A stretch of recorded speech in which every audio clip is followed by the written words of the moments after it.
Hello and welcome to Value Research Podcast. You're listening to First Page, a column written by Virendra Kumar. Mutual fund investors need greater tax awareness. Tax-related choices now matter more than ever for mutual fund investors.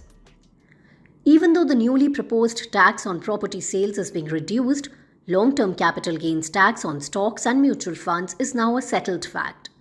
It's been 7 years since this tax was introduced, and the only change that has happened so far is that this year the rate has increased from 10% to 12.5%.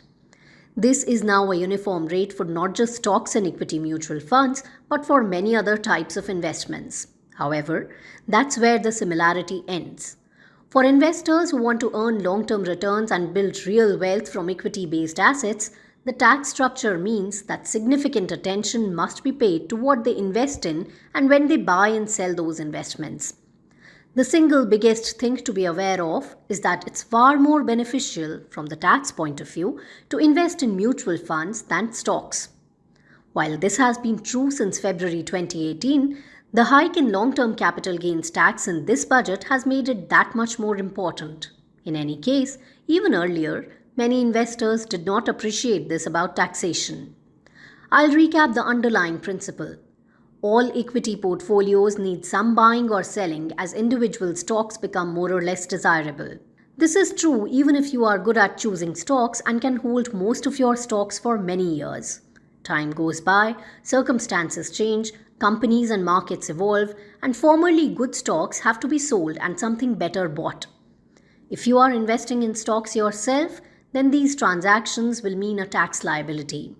However, in an equity mutual fund, the fund manager does the equivalent trading inside the fund. You don't have a tax liability because you haven't made transactions yourselves.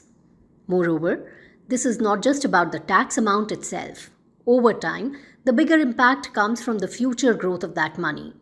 You might pay, hypothetically, a couple of lakhs of long-term capital gains this year, but if you did not have to do that, then 5 years down the line, that money could be 5 lakh rupees. That's a further multiplier to the tax saved because the money stays available as an investment and thus gains even more. For long-term investments that compound over the years, this can make a huge difference. Obviously, for this compounding to happen at all, you must be invested in an asset type which does not require you to buy and sell yourself too frequently, and that's basically diversified equity funds. You might wonder why I'm saying diversified in particular.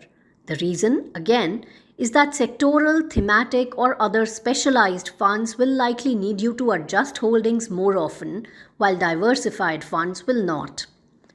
Another situation where you might need to buy and sell investments is for asset rebalancing. At some point, you might want to shift some money from equity to fixed income. The cure for this is hybrid funds. In fact, a hybrid fund whose debt-equity split matches your desired asset allocation is the most stable investment that you can make. It should need practically no selling till the time you actually need to redeem it to use the money. There's a caveat to this, and a very interesting one, which few investors realize, and that's NPS Tier 2. NPS Tier 2 is basically a collection of low-cost mutual funds that are available to NPS Tier 1 members. Unlike Tier 1, they can be bought and sold like any other fund. However, you can shift from one plan to another and thus change your asset allocation without becoming liable for capital gains tax. I would suggest that every mutual fund investor who is part of NPS Tier 1 should study Tier 2 closely and consider the available funds to be part of the mutual fund choice available to them. Anyhow, no matter which part of everything that I have discussed applies to you, mutual fund investors need to have full awareness of the tax implications of their investment choices. It's not something you can ignore anymore.